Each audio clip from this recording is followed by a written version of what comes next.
I'd like to welcome all of you to our latest webinar for the Horseshoe LLC, our gold project in Cochise County, Arizona.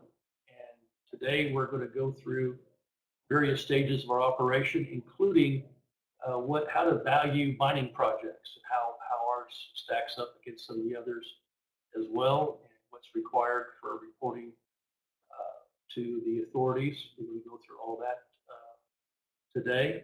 And the next thing on the screen I'd like to talk about is our cautionary statement that we have to provide for forward-looking statements on certain assumptions that we believe are reasonable, but it's CYA to protect us more than anything else. So we're going to turn this over next to our geologist, our lead geologist here on the Horseshoe project, and that is Alex Luth. He's been out here for the last 3 years, running up and down the mountains and getting us all the information that we have today. So here he is. Thank you, Mike. My name is Alex Luth. I'm the lead geologist here at Horseshoe LLC. Today I'm going to be talking about various aspects of the geologic side of the project. I'm going to be talking about the geologic setting, how we characterize our vein systems, the general extent of our vein systems, and I'll touch on briefly free gold versus gold unsulfides and how that applies to our project here. The geologic setting here in Southeast Arizona is a fairly simple one. All the host rock in our project area is Precambrian pinal schist. That schist is cross-cut by younger tertiary age mineralized structures. We have no big faults in the area that cause any problems with our veins, so everything's a pretty straightforward situation. We characterize the veins on our property as mesothermal systems. There are two major groups of vein systems, mesothermal and epithermal. Epithermal vein systems are in place shallowly in the crust, usually less than 1 kilometer. They are formed at lower temperatures, less than 200 degrees Celsius, and they usually have less than 1,000 feet of gold mineralization, typically with higher silver to gold ratios. Mesothermal veins are higher temperature veins. They're in place at greater depths, usually greater than 1 kilometer, and what makes them special is they can have thousands of feet of vertical extent. So we can have tremendous amounts of tonnage, even from narrow systems, because they can extend thousands of feet depth. The general extent of the vein systems, they are large. Our longest vein so far is over 2 miles, and that's a surface measurement. It doesn't mean that it is only exposed for 2 miles, but that's where we can see it. Free gold versus gold and sulfides is important because we have gold in the vein, and we also have gold in the wall rocks adjacent to the vein. As these fluids are moving up and down the fissures, they are percolating into the pinal schist and growing pyrite. Inside that pyrite can be gold, and we'll discuss that further when we're talking about the extraction process of this type of ore.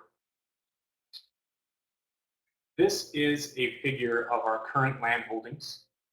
If you look at the blue outline box, that is a private land lease, and that's where we're currently operating. The red line indicates the extent of our BLM lode claims, and the green line shows our state exploration permit holdings. To date, we have over 7,000 acres tied up. This is a chart of the top 10 gold-producing mining companies and what the grade is of their proven and probable measured, indicated, and inferred resource. What's important to take away from this slide is that everything is typically very low grade, between 0.5 gram per ton up to 2.2 grams per ton. And you see here at the Navoy Mining Company, all of those are blank because they are not required to report the proven and probable reserves.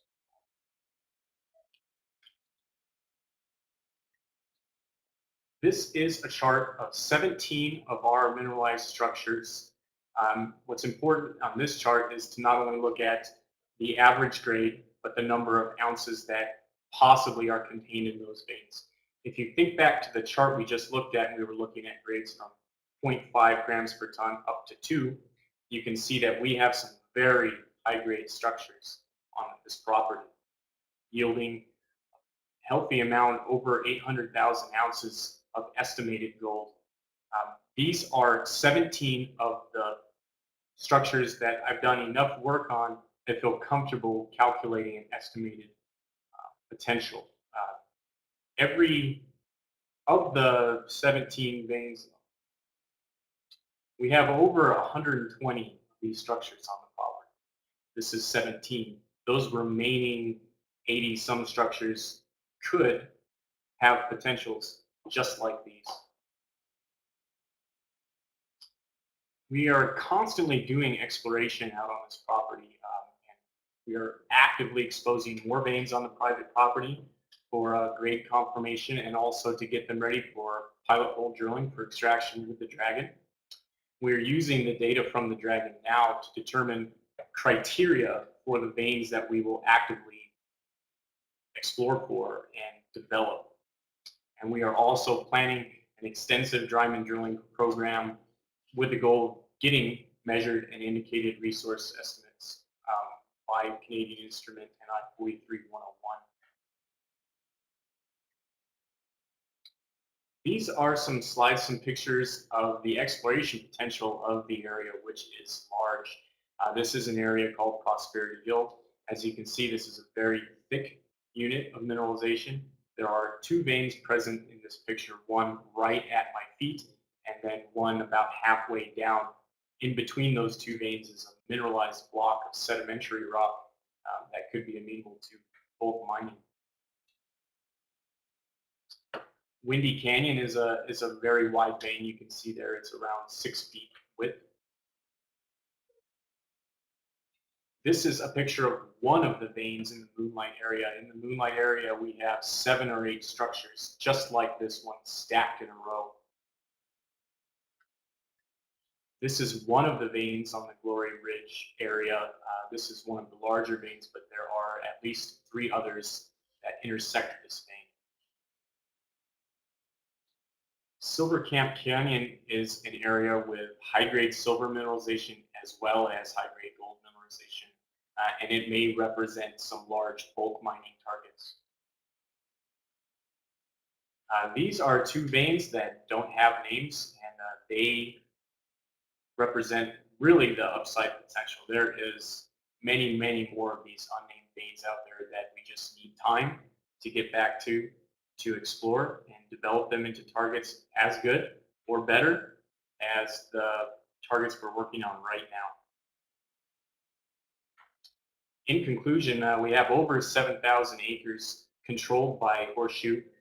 We have the mineral rights to all of those. We have well over 100 mineralized structures identified on every single one of those areas. As we stand right now, we have over 800,000 estimated ounces of gold in the ground coming from multiple targets. We're currently developing the upper and lower adit vein system with plans to extend that into the other lands that we control. As you can see, with over 100 targets, we have world-class exploration potential here, and we are sure that we will continue to make discoveries as we get out and put our boots on the ground. I'm going to hand the microphone over now to Zachary Lapointe, and he'll discuss the mill function. Thank you, Alex. I'm Zach Lapointe, geochemist working on the Horseshoe LLC project. I'm going to talk briefly about our mill operations and how we extract product from bulk ore. So, as Alex mentioned, there are 2 forms of gold in our ore, those being free gold and gold bound in sulfides. So the free gold extraction process is pretty straightforward in the sense we can extract free gold by mass in the Nelson concentrator and shaker tables, what have you. The little more involved process is in extracting sulfides. And here I've got a picture in the upper right-hand corner of a thin section. And this image here is taken from piece of our rock or ore, and you can see the image in the upper right-hand corner is a sulfide mineral. This one is specifically goethite.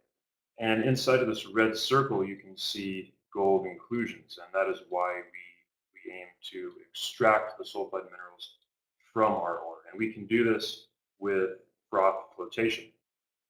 And this works because sulfides are hydrophobic, and if we introduce a ore solution into a float bath system, sulfides will adhere to the surface of air bubbles, creating a froth which we skim and collect, which is our sulfide product. So that's how we extract sulfides bearing gold from the ore. So I'll walk you through our mill workflow now. Again, our mill is a sulfide froth flotation system, and we deliver ore from our project area to the mill site via truck, where we introduce our ore and water into a sag mill. This is where the ore undergoes 20 to 40 minutes of grinding so we can reduce our ore to a 180 mesh particle size. And the first step in our processing after the sag is to introduce our solution into the Nelson concentrator. This is where we extract the free gold, the easy to get at gold, which we test in our laboratory facilities for our concentration of gold and silver in that material we collect. After our solution and our ore has been passed through the Nelson concentrator, we feed it into a reagent tank. In this tank, we mix our solution with reagents, 3 different reagents, which increase the hydrophobicity of our sulfides to result in enhanced recovery in our 2 flotation tanks. We have a roughening cell and a thickening cell. The sulfides, after being skimmed from these 2 cells, we move to a thickener. We remove processed water, which we recirculate through the mill's operations, and we collect sulfide. And again, we can also test this sulfide concentrate with our laboratory facilities. So now what I'm going to do is I'll play a video so you can actually see our mill and the componentry we use to process this ore. So I'll go ahead and play that video. Welcome to the Horseshoe LLC Materials Processing Facility. We are located in the heart of the Luzena Valley, just downslope from our project area in the Dos Cabezas mountain range. Our mill is a 400 amp froth flotation circuit system capable of processing 100 tons per day of ore material. From ore to product, I will walk you through the mill's workflow and briefly explain each piece of integral componentry we employ to process our material. Let's begin with the ore. The ore we extract from our project area via thermal fragmentation is loaded into a haul truck and delivered here, where it awaits processing. There are 3 primary constituents in our ore, those being silica dioxide in the form of quartz, sulfide minerals, and free gold. Our mill is designed specifically to extract sulfide minerals and free gold. The first step in processing our ore is to reduce the particle size down to a 180 mesh. This is similar to the consistency of flour, if you will. In order to achieve this, we employ the sag mill, the large blue cylindrical chamber to my right, which is filled with various sizes of steel balls, ore, and a solution of water. We feed the sag with our ore by delivering ore to the blue hopper, which is fed up the conveyor system into the sag mill. Within 20 to 40 minutes, we achieve the consistency necessary to continue processing our material. When we have achieved the accurate particle size in our ore solution, we then discharge from the sag into the cyclone manifold. From the manifold, we send our solution up to the 2 cyclones, the 2 yellow cones above the sag mill. The cyclones can either feed the solution back into the sag mill for further grinding, or feed the solution into the Nelson concentrator, which extracts the most important part of our process, the free gold. The Nelson concentrator is by far the most important piece in processing our ore.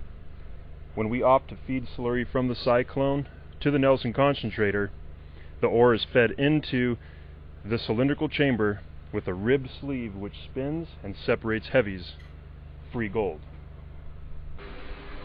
Once the entirety of our ore solution has passed through the Nelson concentrator and we have extracted all of the free gold, We then pass our solution on to the float bath system. The first step is we introduce our ore solution into the conditioning tank. Here we mix our solution with 3 reagents. These reagents increase the hydrophobicity of sulfides, resulting in an increased recovery.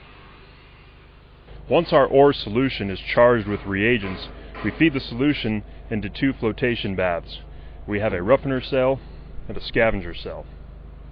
The hydrophobic nature of the sulfides in our solution will adhere to the air bubbles we introduce from the bottom and create a froth in each cell. We collect the froth and send it to the thickener to remove processed water.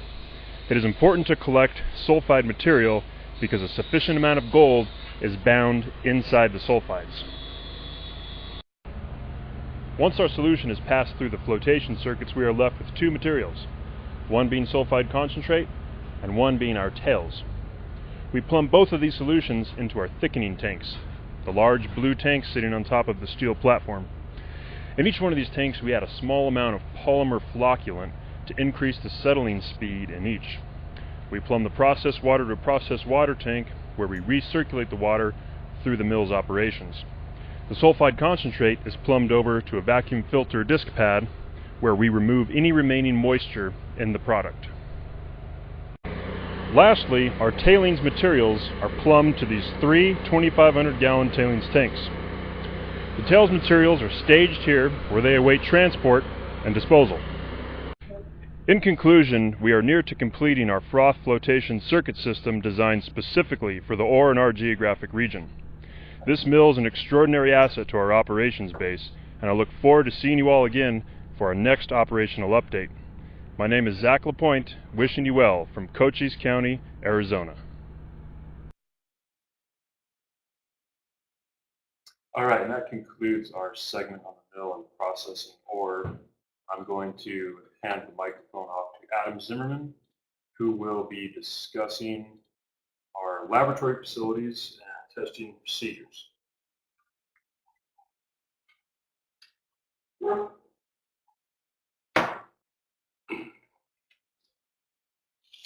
Thank you, Zach. Managing this precious resource is very important. Again, my name is Adam Zimmerman, and I will be discussing laboratory sample test procedures and processes. During every phase of exploration, development, and material processing, it is necessary to perform precious metals analysis on all rock samples. This process allows us to accurately analyze all the rock samples and analyze the sample solution on an atomic absorption instrumentation. The bioassay laboratory provides on-site testing to measure grams per ton of gold contained in all phases of material recovery and sample analysis. This includes outcrop sampling, diamond core drilling, thermal fragmentation, and also mill processing. I'll play a brief video of the laboratory processes that are used to determine grades contained within our gold-bearing quartz vein complex. This allows us to validate and also target exploration and development activities into the most attractive and economically viable areas for project expansion.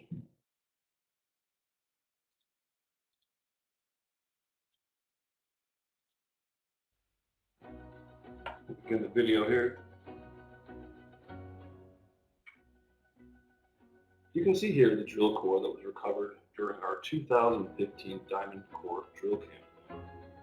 This is contained in our on-site storage facility and houses crushing and grinding staging areas for all rock samples. We're looking at the core recovered here, which is our targeted mineralized quartz vein. To begin grade analysis, rock samples are crushed and pulverized.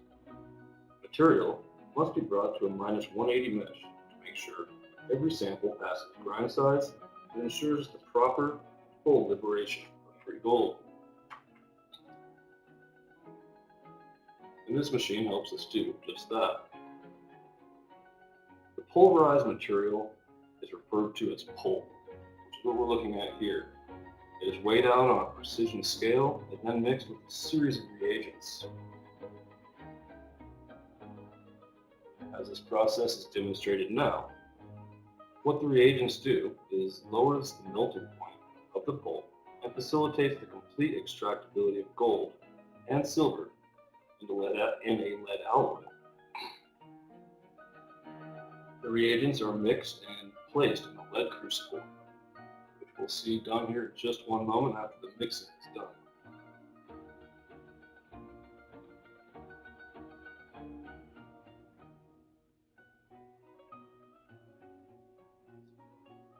The crucibles, as we see being placed here, go into an induction furnace at 1100 degrees Celsius for 1 hour for a reducing reaction to occur.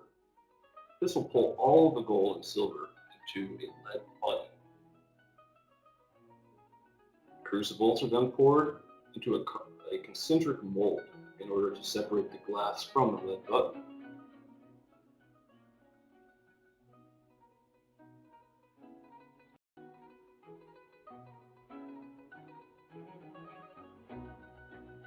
As each sample is processed, you can see the black slag layer and the lead button.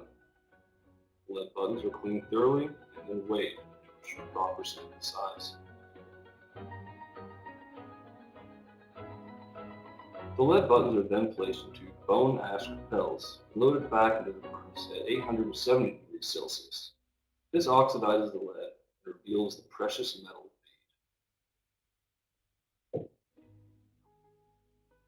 The bead that we're looking for will be shown here in just one moment. Here you can see capels coming out of the oven, will be placed into the oven, and this is where we will identify the small bead. These beads are gold and silver.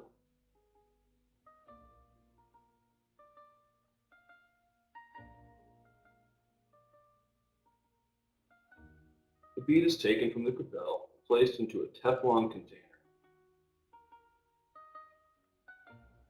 It will be digested by a mixture of acids.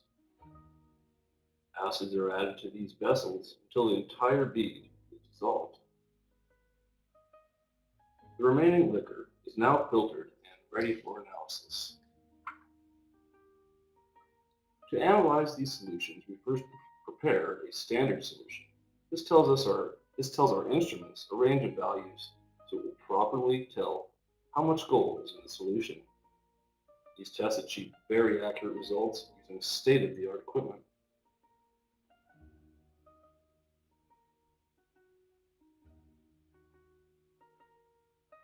As the samples are prepared in our on-site testing facility, we utilize an OES, optical emission spectrometer, an atomic absorption spectrometer, and also an ICP, inductively coupled mass spectrometer. For our purposes, we use industry standard atomic absorption. Here you can see the burner.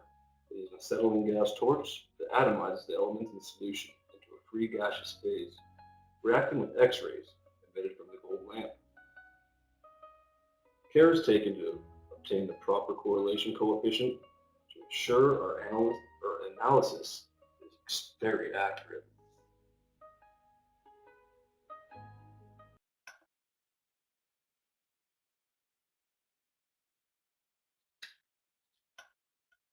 Again, our on-site lab provides us with fast turnaround time for all of our analyses. That concludes my segment. I'm going to pass it over to Mike Pilgrim, and he's going to take us into the next section.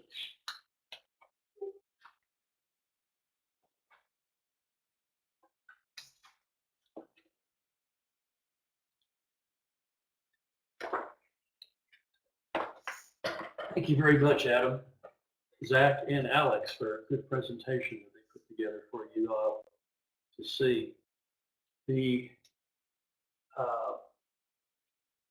What we've done is we have developed the infrastructure necessary to do the work that's required to go through the entire life cycle of a mine, from exploration to eventually the final closure of the mine itself. We're going to discuss that today from a finance and accounting aspects and how you value mining properties. In our case, in the industry, what we've determined to date is how to structure these things properly, because our ultimate goal is to go public with this project. And we started out on a private sector basis primarily to avoid having to maintain the market for the stock, publicly traded at this stage especially. I'll get into that later regarding where we've gone from the industry to where we're at today and regarding to the price of gold in the mining sector for stocks. First of all, we started out as Micron Resources Corporation. We established that back in 2005. And my partner and I, which is Boyd Branch, he and I have been to Idaho, Colorado, Nevada, and of course here in Arizona, regarding looking for properties that would meet the criteria that we need to make a successful offering and make a big payday for everyone involved. And when we did this, when we came down to Louisiana Valley, Arizona, we did acquire AU Consolidated in 2007, and we acquired the 1,561 acres where our sample prep building, our laboratory, and our mill plant's currently located. We are blessed with lots of water and power through that location.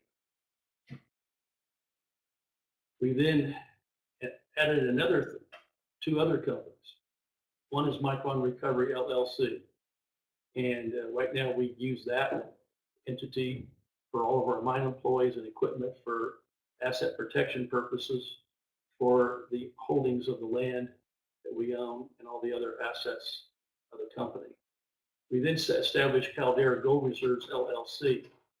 And Caldera Gold Reserves LLC was attracted to raise some additional capital back in the 2010 timeframe, 2009-10 timeframe, which got us off to a good start regarding exploration. Micron Resources owns 74% of Caldera Gold Reserves, and eventually will increase its holdings to 79% from there once Caldera Gold Reserves investors get their money back. The next phase is, I wanted to show you regarding our corporate structure. AU Consolidated, who is 100% owned by Micron Resources, is also the managing member for Caldera Gold Reserves and for Horseshoe LLC, which we established in 2014, which I'll get to in a moment, and also for Micron Recovery LLC. And Boyd Branch is the president of that. As you can see, I'm the president of Micron Resources, and it just reversed the roles between vice president and president there at the top. Horseshoe LLC allowed us to title all of our mineral claims in the BLM, state lands, and the private lease in the Dos Cabezas project.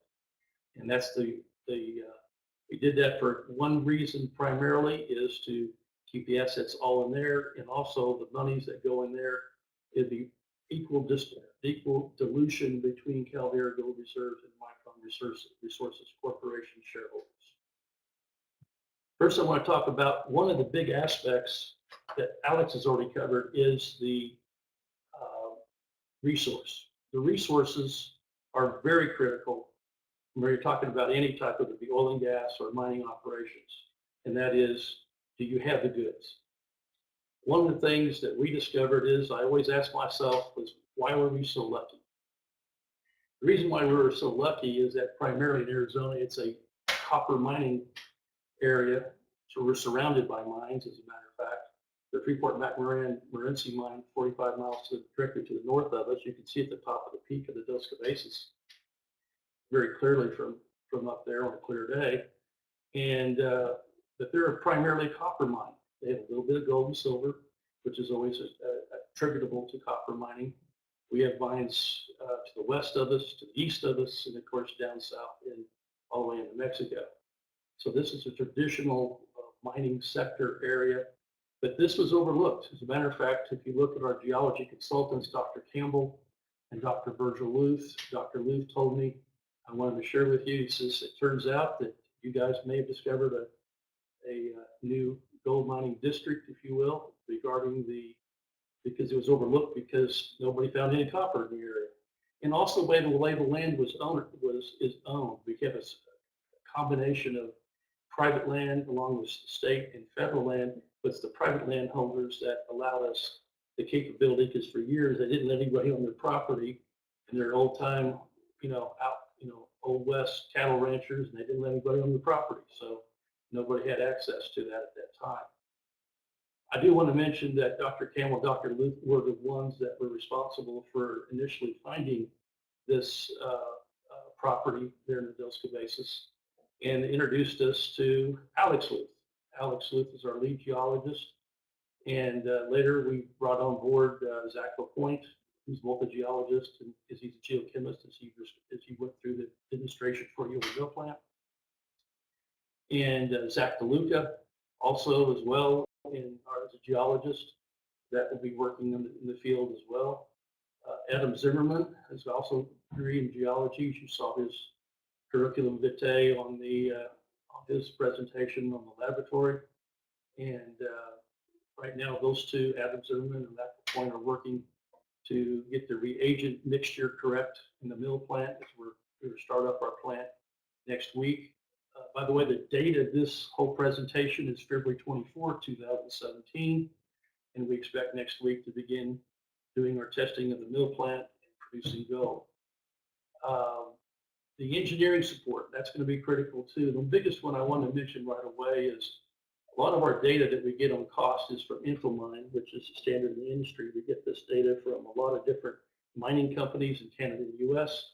And even right here locally in Arizona, it tells us what their cost for labor is. It tells us what the cost to operate equipment all the way down to oil changes and maintenance on a per hour basis, what it costs. So that's where we get a lot of our cost data. But Thyssen Mining Construction out of Regina, Saskatchewan, Canada, is probably in North America one of the best underground mining and construction firms there is. And we have to know that one of the senior vice presidents of that, and they're very interested in helping us because we will have to go underground on a portion of this property out here. It's quite vast, and as Alex pointed out, the deposit's very deep. In metallurgy support, the big one is Hazen Research out of Golden, Colorado. They did all the testing with our reagents that Zach and Adam and also with SciTech and BASF Chemicals have introduced us to get the highest recovery, if you will, from both the free gold and primarily the sulfides, as we discussed earlier in the mill plant video. Those recoveries in the industry is anywhere from as low as 80% and as high as maybe 96%. Ours is in about the low 90s is what we're getting in the way of recovery for sulfides, which is very good, by the way, in terms of the industry. Our assay labs, besides our internal lab, we have to get assay labs to confirm what we've done. And that would be Skyline Labs in Tucson, Arizona, and the University of Mexico Geochemical Laboratory, Earth Planetary Sciences, they're led by Dr. Mehdi Ali. In our legal and tax accounting section, it's very important to us as a senior management for Boyd and I, is to have audited financials, tax returns filings on time for all the investors, as well as our securities law firm. But also I want to point out that the environmental and regulatory compliance area, which is very critical for one of the things we're going to discuss today, is the permitting is SWCA Environmental and Regulatory Consulting out of Tucson, Arizona. These are the locals, and some of these people used to work at the state level. A lot of people in the Arizona state level 3 years ago retired, unfortunately, so they got some newbies in on the as employees there in the state level that didn't really understand most of the stuff, it turned out, but now they do. But SWCA will be our go-to firm to give us and assist us in getting the mine development report and meeting with the regulatory authorities there in Arizona. This is, by the way, I should mention that Arizona is probably the third best jurisdiction for mining in the United States. That's very important to us to get through the permitting process in a professional and quicker possibility of getting this thing completed that we require. And I would say that right now the number one state is Nevada, followed by Wyoming. They're probably tied for number one spot actually for that area.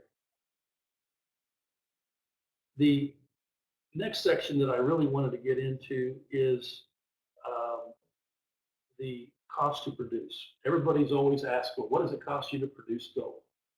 Well, I'm going to give you some parameters right now on the cash cost, and then we're going to go into another area that is now being required by the major companies and all those that are now publicly traded as well in the producing sector. Right now, for open pit cost, we also included a 15% swag, or if you will, any unknown cost components that may crop up that bite you. But right now we're looking at, for open pit, around $328 an ounce for conventional mining. That's where we scoop, we haul, we crush, we grind, and feed it into the same plant that you saw in the video, and get the free gold, and then also we will get the sulfides that carries the gold and silver and get that extracted that. Underground's more expensive. We're estimating right now that it will be about $488 to up to maybe $528 an ounce underground. It costs more to go underground. You have a lot more rock and resources that are non-bearing gold and silver that we have to deal with, and dealing with the tailings that's responsible for that. And right now, for all-in sustaining costs that we're going to go over in detail, is approximately $565 an ounce for both the underground and for open pit. So I'm going to go into what happened in 2013. The World Gold Council is an independent group that wanted to change the parameters because cash cost doesn't really tell you anything. I can tell you that cash cost is that low. Matter of fact, a lot of companies did during that time frame in the mining industry, but they wanted to have more parameters to show the real cost of mining. And this disclosure is required in order to provide further transparency into the cost of producing gold and silver. And this new guidance focuses on all costs incurred in the complete mining life cycle, from exploration to the closure of the mine. And the two different parameters, all-in cost includes everything for the entire life cycle of the mine, but all-in sustaining cost is an extension of the existing cash cost metrics, which we're going to cover real briefly here, and incorporates cost to sustaining all production involved in not just your cash cost. One flaw in the reporting system, though, that the World Gold Council left out is the all-in cost. For all-in cost only includes the additional all-in sustaining cost, but it does not include CapEx, which is capital expenditures for mining projects. To me, that's a big difference, because if you look at what Alex Luce showed you earlier in the top 10 mining companies, those low grades, think about this. If you've got a grade of just 1 gram per ton, it takes 31 tons, actually 32 tons, probably closer to that, to get 1 ounce of gold. That's why you see these big haul trucks, and some of these plants are up to 100,000 tons a day to process to make it economic. The reason why I mention that is the real cost of mining. And as a matter of fact, the latest numbers I had, if you would include back in 2013 when they passed this, they went back to 2012. They said that the average for the top 10 major mining companies that I just had on the screen earlier with Alex went over with you was $1,784 an ounce. Price of gold in that particular year, after it hit a high in 2011 of $1,911, it was right around $1,500. So they were already, it shows that cash, I mean the guidance that they're talking about, that a lot of those did not make any money. What is involved in the section regarding all-in sustaining cost? Well, real quick, I'm going to go through these, so I don't bore you to death. Is on-site mining costs, the general and administrative cost on-site. That would be your mine manager, payroll, and that type of thing. Obviously, our royalties and production taxes, if there are any. I will mention that on the BLM properties, there's currently no royalties that's owed or production taxes. On the state land, usually it's around 3%. That's negotiated after we get our part of our mine development review plan, which we're going to go over here in a moment. And also on the state land, on the private land, it is 4% royalty on the private land currently.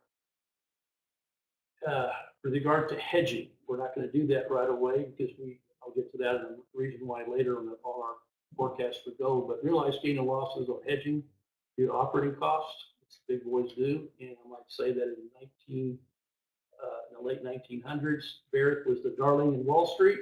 They hedged, the other companies did not. And when the price of gold was $250 an ounce, the cost of $300, they were able to make close to $350 to $400 an ounce due to hedging. However, they lost over $1.5 billion 5 years later when the price of gold shot up to over $600 an ounce. So so they hedged themselves almost out of business. Community cost, that really is related to the current operations, and we're talking about in foreign countries where we have to keep the natives from being restless, if you will. And we don't have that issue here in Arizona so far. I hope we don't. Permitting costs related to current operations, that's always a continuing situation because we have to update every year and we may have to change our permitting parameters based upon what we find in further exploration. Third-party smelting, refining, and transport costs. This is the cost that we'll have to do initially on smelting. We'll be sending hopefully to the Freeport-McMoRan facility up in Miami, Arizona. Yes, Miami, Arizona, not Florida or Oklahoma. Miami, Arizona, which is their major smelter operation. And because of the Clean Air Act, etc., smelters are hard to find, and particularly from the mining companies themselves. We have to go through third-party laboratory tests to make sure that we're not providing them anything that could cause any issues with regards to the Clean Air Act. Stockpiles, product inventory write-downs. As you see stockpiles by the plant, those are actual assets. Those are considered inventory, just like any other inventory in a manufacturing operation. Byproduct credits. For example, we've been talking gold, but we also have silver as other byproduct credit that will be added to that asset category. Operational stripping cost. This is stripping cost we have to get to a vein or to the resource itself. And that is a cost. That is part of mining. Corporate G&A costs, that's everything from Boyd and I to our attorneys and all our accountants and all the accounting that has to be done and reporting to the agencies, as well as to you as our investors and potential investors. Reclamation and remediation, that's accretion and amortization. What that really means is that we've got to put together, once we get this permitting and we go through this mine development review plan, we'll have a better idea what those costs are because those are all negotiable, believe it or not, with the regulatory agencies in most cases. Obviously, exploration study costs are ongoing and sustaining. That will always continue, as well as our lab cost. Capital exploration costs. These are costs that we go through as part of when they start capitalize, we capitalize equipment that we are using in that process. Capitalized stripping and underground mine development. We talk about the non-bearing gold that we have to deal with, and also the tailings impoundment that we have to go through. Capital expenditures in general. That's in the all-sustaining cost. But for an all-in cost, it includes community costs not related to current operations. That could be, again, that's primarily the foreign sector. And permitting costs not related to current operations. That would be things like, and with regard not to direct current operations, but like we have dust out here. So we have to worry about dust containment. We have to worry about the water, any water that falls, believe it or not, if it gets on the ground, we have to deal with those issues. Reclamation and mediation costs not related to current operation costs, which is additional cost. Those all are included in all-in cost. Capital financing costs such as interest and even the cost of going public are not included, and asset acquisitions or disposal, business combinations or mergers and acquisitions, impairments on non-current assets such as inventory write-down, the price declines of the inventory of what we believe is a pile of the ore stockpile. But here's the equation you need to understand the most, what all-in cost is. All the above cost divided by the gold resources. You see, as time goes on, the more gold we find in the Explorer, that denominator, when you buy that in there, your cost per ounce drops dramatically. And also we'll have identified all the costs, but if we have more gold resources or reserves, and by the way, when we become reserves, it's when we can legally mine the property after we're fully accredited. You got a go button, hit the go button after we get the permits all in place. They become from not resources, but now reserves. So I wanted to go through this because this is what some of the questions we get. So if you look at just the current situation here, as Alex mentioned, we just scratched the surface in exploration. Potential contained ounces without gold, silver is approximately 895,000 ounces. We know that we have to do the exploration that Alex just covered, that we have substantially believe will increase our ounces dramatically from there. And I want to mention about this, something that's very important. For mergers and acquisition purposes today, the major mining companies, when they're looking at a possible acquisition, they're looking for two things.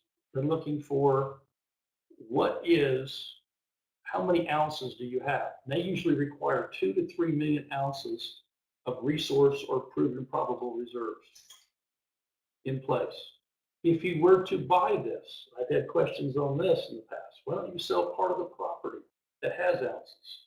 Well, you're not going to get paid much, guys, because what they're going to pay, the average right now is between $25 as of 18 months ago to as high as only $120 of what you find in the ground in gold and or silver. If it's a silver mine, they require a minimum of 100 million ounces in the ground, even get to look at, to even consider doing a merger acquisition. So what we're intending to do is to increase the value of everybody's investment in this company is to increase ounces. That means we got to spend money for exploration. It costs money, it takes time. And now that you saw the whole process that you saw earlier, what Alex covered and what Adam covered in the lab, and then finally the real grades, if you will be what's run through the plant, because that will be the ultimate determination as well. So we'll now have all the pieces in place, guys and girls, to see what the value of our company is and how to be going up every day that we're out there exploring. So all-in cost includes all the above costs, total resources divided by all costs per ounce. And the big mining companies, besides those ounces in place, they want a mine life of a minimum of 10 years or more because of the infrastructure they got to build in place. All the buildings that you see that we have out here, the plant, etc., all those costs has to be paid back through when you depreciate it, which is non-cash. That's why cash costs are important from a cash flow standpoint, but you have a lot of other costs that are not included in there. The next thing I want to cover is the Arizona Mine Development Report and commence before we can convince, and also we're going to be working through the exploration process. We're going to enhance our accuracy in computing our cost metrics as a result of this. So we can determine all-in sustaining costs, all-in cost further. We're going to obtain permits and approvals for full-scale mining on our land package. And this is what the state of Arizona requires in the Mine Development Report. It composes of 3 major areas that are addressed. Part 1 is the technical analysis, excuse me, the geological evaluation and economics. Part 2 is the environmental assessment. That's both air, water, and ground, including we have to have Indiana Jones, known as to go out there and to find if there's any Indian artifacts or dinosaurs. And I hope they don't. I don't think they will. But I say that jokingly because my partner Boyd says, no, he removed it all already. Jokingly, of course. Part number 3 is operations and planning. And this is where the mine operation plan comes into place. We're going to give them the entire plan of how we're going to do it, all the haul roads, all the points that they need to be aware of, and that will have to be upgraded and updated possibly every year, depending on what we could change, any changes. And of course, finally, the reclamation plan and closure plan. That's where the We didn't determine what the bonds are required or cash deposits required in the event that if somebody should go out of a particular business, or if we're done doing the entire operation, let's say 20 plus years from now, we then have to be sure that we implement that plan. We have the capital to do that. Also, as I mentioned, this moves on to the next phase of permitting that's required, and we will expect that over the next 18 months, which we expect to see, which I'm going to get into, the lower prices for gold and silver before the next resumption of the secular gold market for these two metals. You see, 2001, the price of gold hit $256 an ounce and went to a high in 2011 of $1,911. That was the top. Gold stocks, mining stocks were all overvalued, and they fell. And the majority of them, including the big boys, fell 90+% in value as of December and January of December 2015 and January 2016. That's not very long ago. Today, this day of this broadcast is February 24, 2017. One of the things that we have, Boyd and I have been attending, is World Economic Conferences with the Martin Armstrong through Armstrong Economics. He uses an artificial intelligence computer system called Socrates. I highly recommend that those interested should look at armstrongeconomics.com, and he has a free blog there, and he will, after the fact, because he's not going to tell anybody that's his subscribers. He doesn't have a newsletter or anything like that. He doesn't do that. But we also, being members of the economic conference, we get updates periodically from him on what the markets are doing. I will tell you this: Martin Armstrong, who's been doing this for about over 30-something years, he forecasted in 1985 at 2016, the election that we just all experienced would be the most disruptive in American history, and that both parties will see an outsider come in that will disrupt and possibly improve, we hope, the situation in this country. And that was back in 1985, the first conference. And I bet people who were at those conferences that remembered that, they didn't worry about it in 1985, because they didn't know if they'd still be alive in 2016. So they didn't really care about that at that time. But I will tell you this: he won the year before the Currency Trader of the Year. He last year in late December, early January, predicted that the closing high for gold would be 1362. He was off by only 23 cents. And by the way, he also within 1 point of the S&P 500. So we've been following his methodology and cycles. He's a cycles guy. He's not fundamentals, because fundamentals are what I've learned over my years in the finance world and Wall Street are worthless. It's what the perception is, and it's all about confidence. And what I'm going to tell you is, what he's told us, I'm going to share with you, is that what we're going into is a sovereign debt crisis. The sovereign debt crisis is what's going to drive everything. That includes the currencies and the dollar. The dollar's king right now because Europe's in a mess, and the euro will die in the next few years or less. The Japanese markets, same way. And you see there's probably at one time here a few months ago, we had over $12 trillion of bonds, government bonds trading at a negative. That means you got to pay them interest level when you purchase the bonds. That's one of the major problems. The 5,000-year low in interest rates, that cycle's now bottomed in July 1st last year in the U.S. markets. Martin looks at this globally. He has offices in Tokyo, Beijing, Hong Kong, Singapore, Dubai, London, Frankfurt. His office was in Princeton. He's now moved to Tampa, Florida. He is very well connected throughout the world, and he looks at cash flows, because everything, we're all fit together now globally. And as a result, one of the things that's going to be happening here is that we're going to see, and today we did break 1,256. We closed at 1,257 today. And we needed to do that if we were going to go to the next level, which is $1,306 on the gold price. And it needs to do that. It's going to break that to ultimately retest the 1362 high of last year. We've had 4 false moves to the upside in gold since 2011. We're about to have a 5th one. It appears that right now that Socrates, his AI model, is showing that by the first quarter of next year, in the first quarter of next year, we will see a new low. And those lows are anywhere between 875 and 924 an ounce on gold.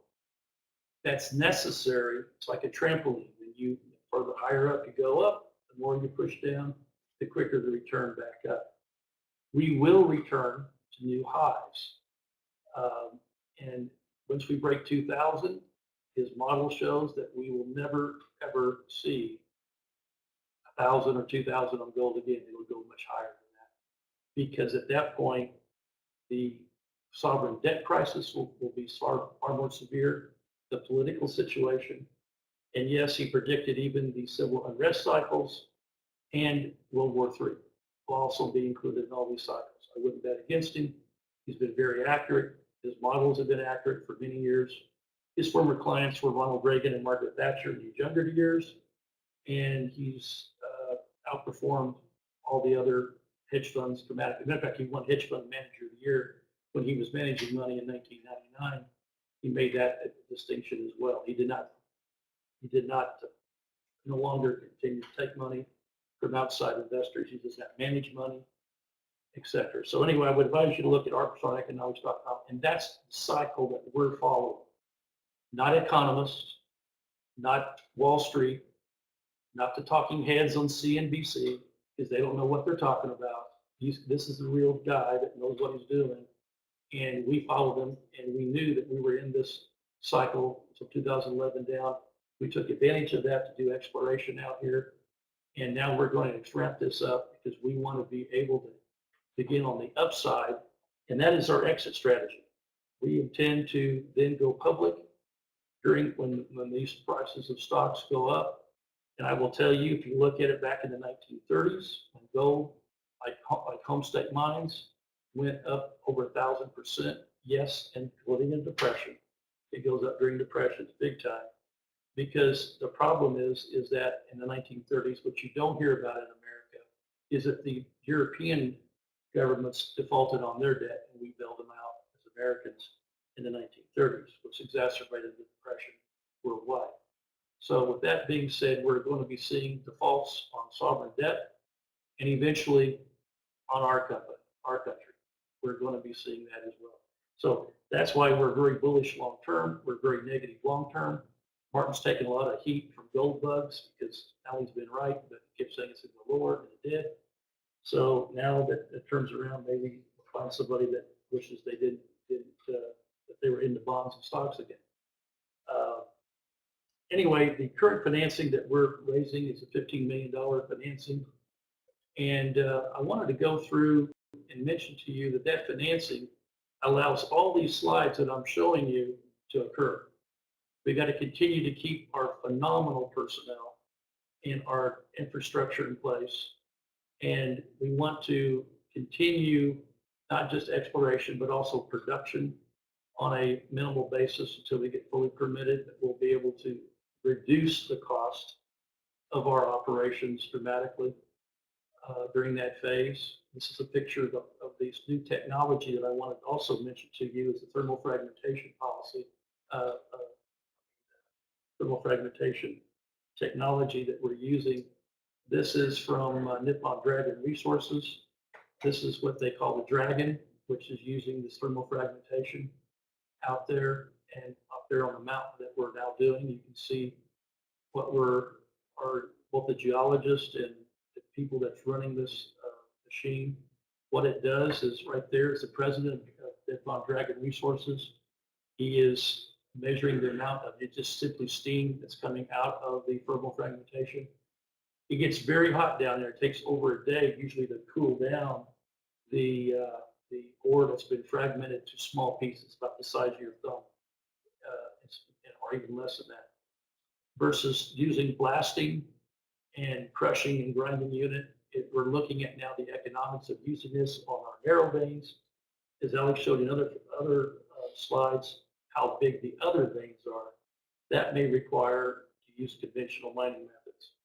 But we want to look at reducing costs, being environmental, and making this